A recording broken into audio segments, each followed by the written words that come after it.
जय श्री राधे कृष्णा दोस्तों, राधे राधे। स्वागत है आपका हमारे चैनल पंडिताइन जी में और मैं हूं आपकी पंडिताइन जी।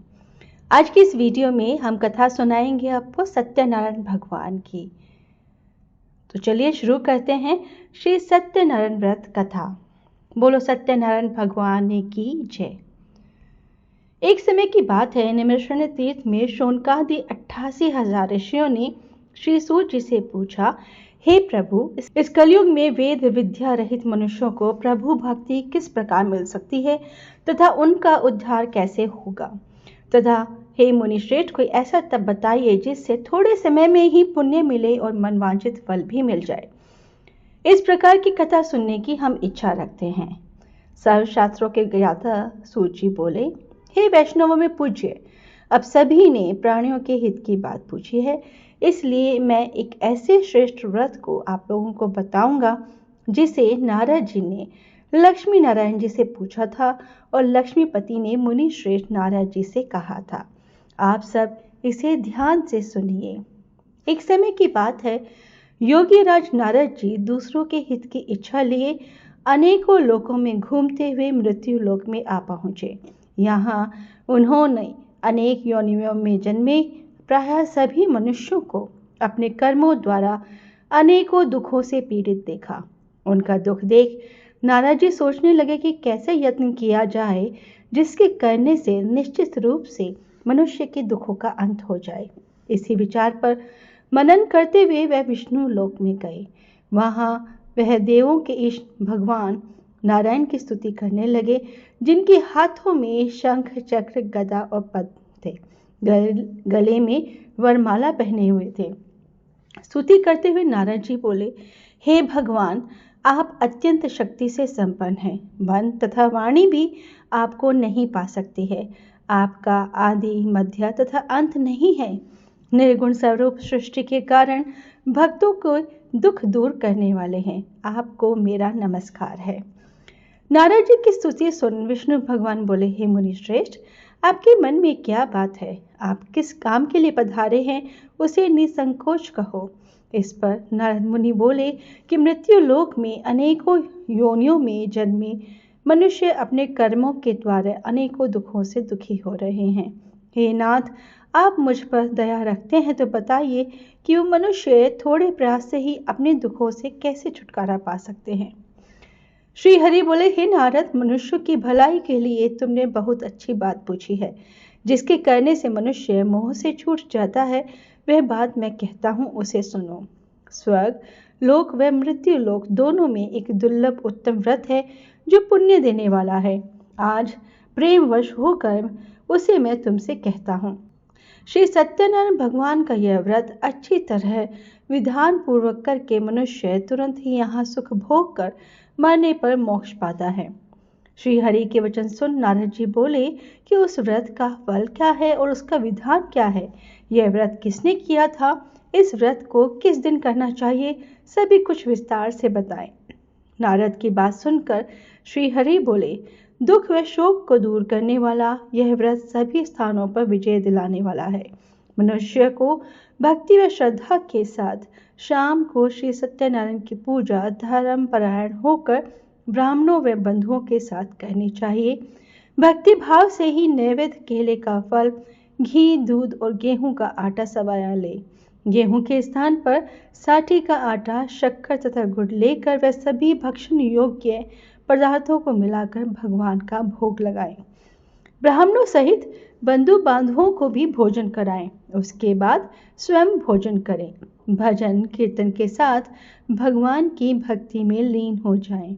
इस तरह से सत्यनारायण भगवान का यह व्रत करने पर मनुष्य की सारी इच्छाएं निश्चित रूप से पूरी होती है। इस कलिकाल अर्थात कलयुग में मृत्यु लोक में मोक्ष का यही एक सरल उपाय बताया गया है। इति श्री सत्यनारायण व्रत कथा का प्रथम अध्याय संपूर्ण। श्रीमन नारायण नारायण नारायण, भजमन नारायण नारायण नारायण। श्री सत्यनारायण कथा द्वितीय अध्याय। सूत जी बोले, हे ऋषियों, जिसने पहले समय में इस व्रत को किया था उसका इतिहास कहता हूँ, ध्यान से सुनो। सुंदर काशीपुरी नगरी में एक अत्यंत निर्धन ब्राह्मण रहता था। भूख प्यास से परेशान वह धरती पर घूमता रहता था। ब्राह्मणों से प्रेम करने वाले भगवान ने एक दिन ब्राह्मण का वेश धारण कर उसके पास जाकर पूछा, हे विप्र, नित्य दुखी होकर तुम पृथ्वी पर क्यों घूमते हो? दीन ब्राह्मण बोला, मैं निर्धन ब्राह्मण हूँ, भिक्षा के लिए धरती पर घूमता हूँ। हे भगवान, यदि आप इसका कोई उपाय जानते हैं तो बताइए। वृद्ध ब्राह्मण कहता है कि सत्यनारायण भगवान मनोवांछित फल देने वाले हैं, इसलिए तुम उनका पूजन करो। इसे करने से मनुष्य सभी दुखों से मुक्त हो जाता है। वृद्ध ब्राह्मण बनकर आए सत्यनारायण भगवान उस निर्धन ब्राह्मण को व्रत का सारा विधान बताकर अंतर्ध्यान हो गए।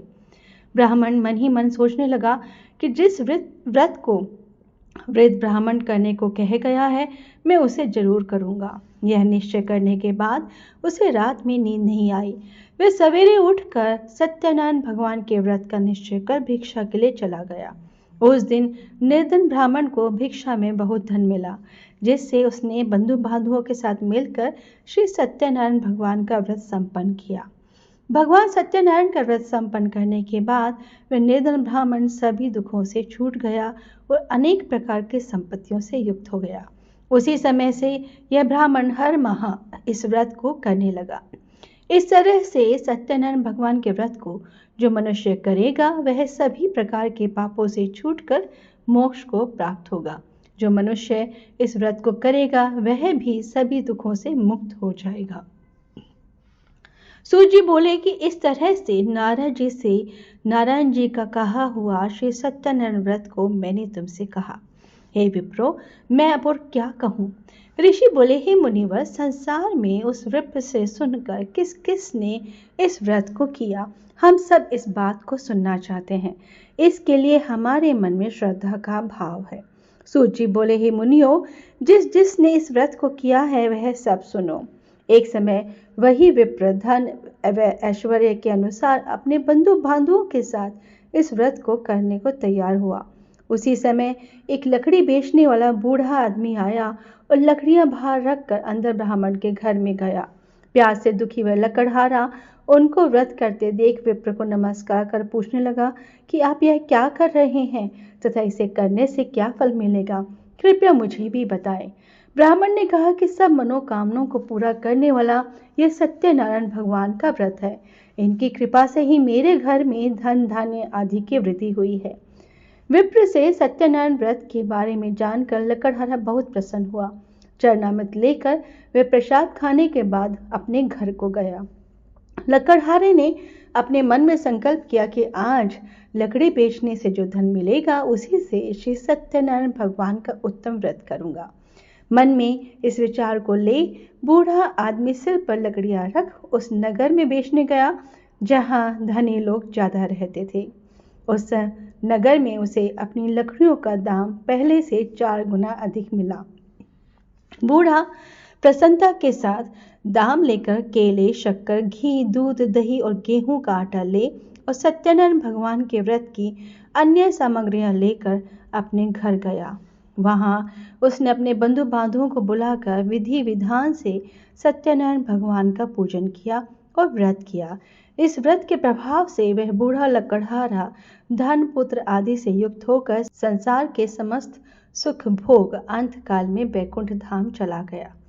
इति श्री सत्यनारायण व्रत कथा का 3य अध्याय संपूर्ण।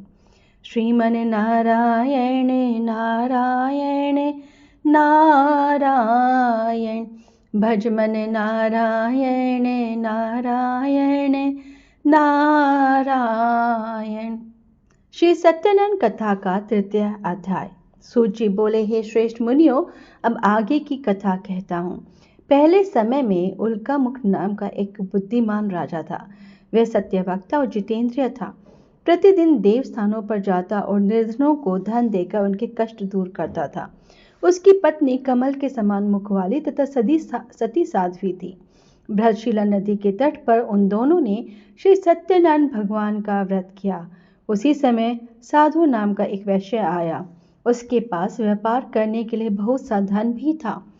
राजा को व्रत करते देखकर वह विनय के साथ पूछने लगा, हे राजन, भक्ति भाव से पूर्ण होकर आप यह क्या कर रहे हैं? मैं सुनने की इच्छा रखता हूं, तो आप मुझे बताएं। राजा बोला, हे साधु, अपने बंधु बांधवों के साथ पुत्र आदि की प्राप्ति के लिए एक महाशक्तिमान श्री सत्यनारायण भगवान का व्रत मैं पूजन कर रहा हूँ। राजा के वचन सुन साधु आदर से बोला, हे राजन, मुझे इस व्रत का सारा विधान कहिए।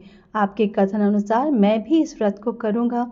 मेरी भी संतान नहीं है और इस व्रत को करने से निश्चित रूप से मुझे संतान की प्राप्ति होगी। राजा से व्रत का सारा विधान सुन व्यापार से निवृत्त हो वह अपने घर को गया।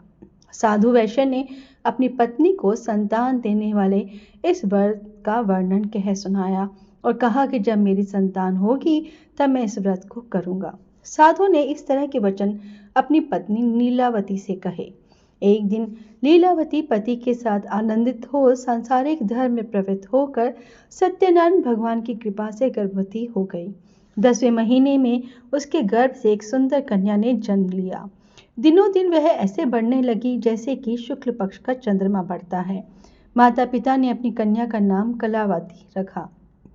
एक दिन लीलावती ने मीठे शब्दों में अपने पति को याद दिलाया कि आपने सत्यनारायण भगवान के जिस व्रत को करने का संकल्प किया था उसे करने का समय आ गया है। आप इस व्रत को करिए। साधु बोला कि हे प्रिय, इस व्रत को मैं उसके विवाह पर करूंगा। इस प्रकार अपनी पत्नी को आश्वासन दे वह नगर को चला गया। कलावती पिता के घर में रह वृद्धि को प्राप्त हो गई। साधु ने एक बार नगर में अपनी कन्या को सखियों के साथ देखा तो तुरंत ही दूत को बुलाया और कहा कि मेरी कन्या के योग्य वर देखकर आओ। साधु की बात सुनकर दूत कंचन नगर में पहुंचा और वहां देखभाल कर लड़की के सुयोग्य वाणिक पुत्र को ले आया। सुयोग्य लड़की को देख साधु ने बंधु बांधवों को बुलाकर अपनी पुत्री का विवाह कर दिया। लेकिन दुर्भाग्य की बात यह कि साधु ने अभी भी श्री सत्यनारायण भगवान का व्रत नहीं किया।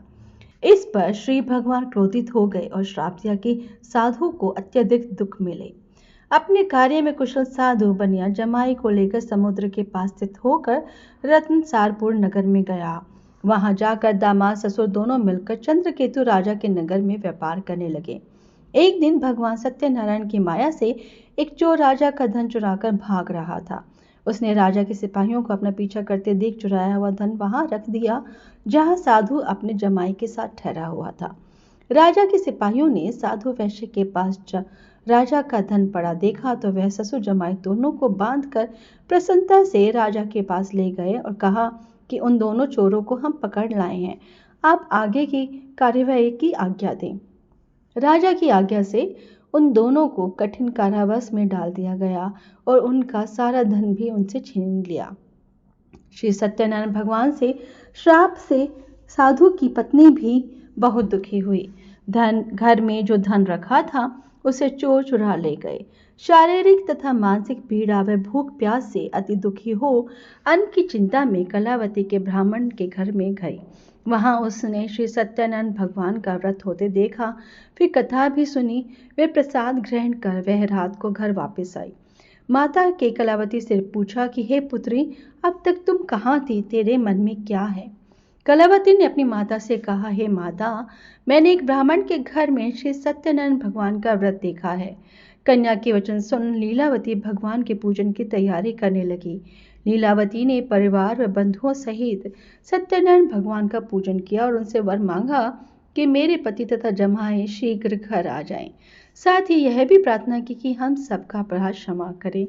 श्री सत्यनारायण भगवान इस व्रत से संतुष्ट हो गए और राजा चंद्रकेतु को सपने में दर्शन दे कहा, हे राजन, तुम उन दोनों वैश्यों को छोड़ दो और तुमने उनका जो धन लिया है उसे वापस कर दो।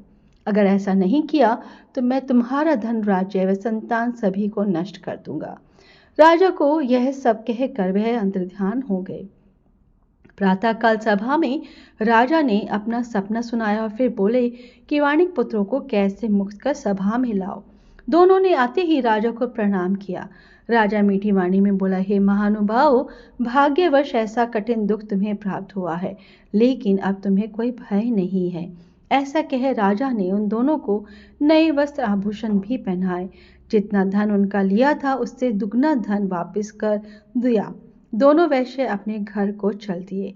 इति श्री सत्यनारायण व्रत कथा का 3य अध्याय संपूर्ण हुआ। श्रीमन नारायण नारायण नारायण, भज मन नारायण नारायण नारायण। श्री सत्यनारायण कथा का 4th अध्याय। सूत जी बोले, वैश्य ने मंगलाचार कर अपनी यात्रा आरंभ की और अपने नगर की ओर चल दिए। उनके थोड़ी दूर जाने पर एक दंडी वेशधारी श्री सत्यनारायण ने उनसे पूछा, हे साधु, तेरी नाव में क्या है? अभिवाणी वार्णिक हंसता हुआ बोला, हे दंडी, आप क्यों पूछते हो? क्या धन लेने की इच्छा है? मेरी नाव में तो बेल व पत्ते भरे हुए हैं। वैश्य के कठोर वचन सुन भगवान बोले, तुम्हारा वचन सत्य हो। दंडी ऐसे वचन कहे वहां से दूर चले गए। कुछ दूर जाकर समुद्र के किनारे बैठ गए। दंडी के जाने के बाद साधु वैश्य ने नित्य क्रिया के पश्चात नाव को ऊंची उठे देखकर अचंभा माना और नाव में बेल पत्ते आदि देख वह मूर्छित हो जमीन पर गिर पड़ा। मूर्छा खोलने पर वह अत्यंत शोक में डूब गया। तब उसका दामाद बोला कि आप शोक न मनाएं, ये दंडी का श्राप है, इसलिए हमें उनकी शरण में जाना चाहिए, तभी हमारी मनोकामना पूरी होगी। दामाद की बात सुनकर वह दंडी के पास पहुंचा और अत्यंत भक्ति भाव नमस्कार करके बोला, मैंने आपसे जो असत्य वचन कहे थे उनके लिए मुझे क्षमा करें। ऐसा कहकर महान शोकातुर हो रोने लगा। तब दंडी भगवान बोले, हे वाणिक पुत्र, मेरी आज्ञा से बार बार तुम्हें दुख प्राप्त हुआ है, तो मेरी पूजा से विमुख हुआ है। साधु बोला, हे भगवान, आपकी माया से ब्रह्मा आदि देवता भी आपके रूप को नहीं जानते, तब मैं अज्ञानी कैसे जान सकता हूँ? आप प्रसन्न होइए, अब मैं सामर्थ्य के अनुसार आपकी पूजा करूंगा। मेरी रक्षा करो और पहले के समान नौका में धन भर दो। साधु वैश्य के भक्ति पूर्वक वचन सुनकर भगवान प्रसन्न हो गए और उसकी इच्छा अनुसार वरदान देकर अंतर्ध्यान हो गए। ससुर जमाई जब नाव पर आए तो नाव धन से भरी हुई थी। फिर वहीं अपनी अन्य साथियों के साथ सत्यनारायण भगवान का पूजन कर अपने नगर को चल दिए। जब नगर के नजदीक पहुंचे तो दूत को घर पर खबर करने के लिए भेज दिया। दूत साधु की पत्नी को प्रणाम कर कहता है कि मालिक अपने दामाद सहित नगर के निकट आ गए हैं। दूत की बात सुन साधु की पत्नी लीलावती ने बड़े हर्ष के साथ सत्यनारायण भगवान का पूजन कर अपनी पुत्री कलावती से कहा कि मैं अपने पति के दर्शन को जाती हूँ, तो कार्य पूर्ण कर शीघ्र आ जा। माता के ऐसे वचन सुन कलावती जल्दी में प्रसाद छोड़ अपने पति के पास चली गई। प्रसाद की अवज्ञा के कारण श्री सत्यनारायण भगवान रुष्ट हो गए और नाव सहित उसके पति को पानी में डुबो दिया। कलावती अपने पति को वहां न पाकर रोती हुई जमीन पर गिर गई। नौका को डूबा हुआ देख व कन्या को रोता देख साधु दुखी होकर बोला कि हे प्रभु, मुझसे तथा मेरे परिवार से जो भी भूल हुई है उसे क्षमा करें। साधु के दीन वचन सुनकर श्री सत्यनारायण भगवान प्रसन्न हो गए और आकाशवाणी हुई, हे साधु, तेरी कन्या मेरे प्रसाद को छोड़कर आई है, इसलिए इसका प्रति अदृश्य हो गया है। यदि वह घर जाकर प्रसाद खाकर लौटती है तो इसे इसका पति अवश्य मिलेगा। ऐसी आकाशवाणी सुन कलावती घर पहुंचकर प्रसाद खाती है, फिर आकर अपने पति के दर्शन करती है। उसके बाद साधु अपने बंधु बांधवों सहित श्री सत्यनारायण भगवान का विधि विधान से पूजन करता है। इस लोक का सुख भोग वे अंत में स्वर्ग में जाता है। इति श्री सत्यनारायण व्रत कथा का 4th अध्याय संपूर्ण। श्रीमन नारायण नारायण नारायण, भज मन नारायण नारायण नारायण। श्री सत्यनारायण कथा का 5वां अध्याय। सूत जी बोले, हे ऋषियों, मैं और भी एक कथा सुनाता हूँ, उसे भी ध्यान पूर्वक सुनो। प्रजापालन में लीन तुंगध्वज नाम का एक राजा था। उसने भी भगवान के प्रसाद त्याग कर बहुत ही दुख सहन किया। एक बार वन में जाकर वन्य पशुओं को मारकर वह बड़ के पेड़ के नीचे आया। वहां उसने ग्वालों को भक्ति भाव से अपने बंधुओं सहित श्री सत्यनारायण भगवान का पूजन करते देखा। अभिमानवश राजा ने उन्हें देखकर भी पूजा स्थान में नहीं गया और ना ही उसने भगवान को नमस्कार किया। ग्वालों ने राजा को प्रसाद दिया, लेकिन उसने वह प्रसाद नहीं खाया और प्रसाद को वहीं छोड़ वह अपने नगर को चला गया। जब वह नगर में पहुंचा तो वहां सब कुछ तहस नहस हुआ पाया तो वह शीघ्र ही समझ गया कि यह सब भगवान ने ही किया है। वह दोबारा ग्वालों के पास पहुंचा और विधि पूर्वक पूजा करके प्रसाद खाया तो श्री सत्यानंद भगवान की कृपा से सब कुछ पहले जैसे हो गया। दीर्घकाल तक सुख भोगने के बाद मरणोपरांत उसे स्वर्गलोक की प्राप्ति हुई। जो मनुष्य परम दुर्लभ इस व्रत को करेगा तो भगवान सत्यनारायण की अनुकंपा से उसे धन धान्य की प्राप्ति होगी। निर्धन धनी हो जाता है और भय मुक्त हो जीवन जीता है। संतानहीन मनुष्य को संतान सुख मिलता है और सारे मनोरथ पूर्ण होने पर मानव अंतकाल में वैकुंठ धाम को जाता है। सूची बोले, जिन्होंने पहले इस व्रत को किया है अब उनके दूसरे जन्म की कथा कहता हूँ। वृद्ध शतानंद ब्राह्मण ने सुदामा का जन्म लेकर मोक्ष की प्राप्ति की। लकड़हारे ने अगले जन्म में निषाद बनकर मोक्ष प्राप्त किया। उल्कामुख नाम का राजा दशरथ होकर वैकुंठ को गए। साधु नाम के वैश्य ने मोरध्वज बनकर अपने पुत्र को आरी से चीरकर मोक्ष पाया। महाराज तुंगध्वज ने स्वयंभू होकर भगवान में भक्ति युक्त हो कर्म कर मोक्ष पाया। इति श्री सत्यनारायण व्रत कथा का 5वां अध्याय संपूर्ण। श्रीमन नारायण नारायण नारायण, भजमन नारायण नारायण नारायण। दोस्तों, कोई भी व्रत व कथा बिना आरती के पूर्ण नहीं होता है। इस वीडियो में हमने श्री सत्यनारायण व्रत की आरती भी प्रस्तुत की है। आरती सुनने से पहले अगर आपको ये वीडियो पसंद आई है तो आप इसे लाइक और शेयर अवश्य करें। इस चैनल पर नए हैं तो इस चैनल को सब्सक्राइब करें। प्रार्थना करती हूँ श्री भगवान से कि माँ लक्ष्मी और विष्णु भगवान की आप पर कृपा बनी रहे। बोलो सत्यनारायण भगवान की जय। सत्यनारायण भगवान की कथा सुनने के बाद सत्यनारायण जी की आरती भी करनी चाहिए। चलिए सुनते हैं श्री सत्यनारायण जी की आरती। ओम जय लक्ष्मी रमणा,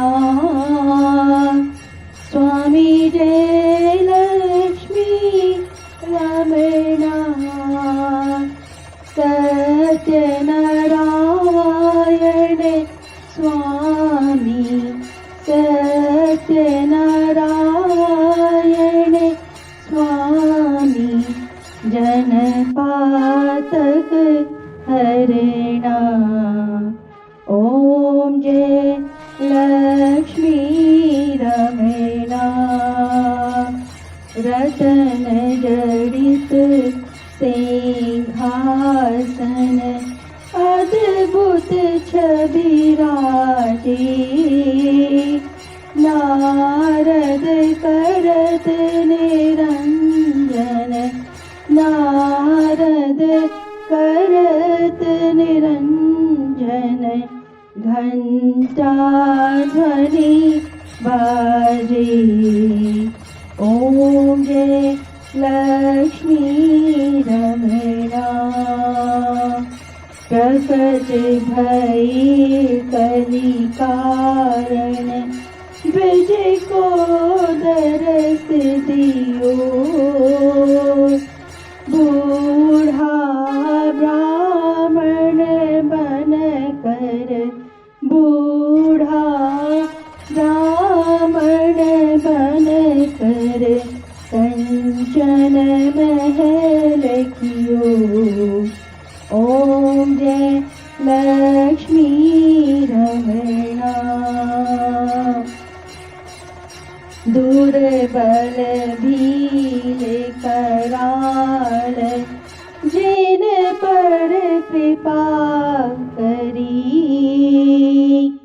चंद्रचूड़ एक राजा, चंद्रचूड़ एक राजा, जिनकी विपत्ति हरी, ॐ जय लक्ष्मी रमणा वैश्य मनोरथ पायो श्रद्धा तज दीनी सो फल भोग्यो प्रभुजी सो फल भोग्यो प्रभुजी फिर स्तुति कीनी। ॐ जय लक्ष्मी रमणा भाव भक्ति के कारण छिण छिण रूप धरो श्रद्धा धारण कीनी श्रद्धा धारण कीनी तिनके काज सरो। ॐ जय लक्ष्मी रमणा ग्वाल बाल संग राजा वन में भक्ति करी मन वांछित फल दीनो मन वांछित फल दीनो दीन दयाल हरि। ॐ जय लक्ष्मी रमणा चढ़त प्रसाद सवायो करली फल मेवा धूप दीप तुलसी से धूप दीप तुलसी से राजी सत्य देवा। ॐ जय लक्ष्मी रमणा।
लक्ष्मी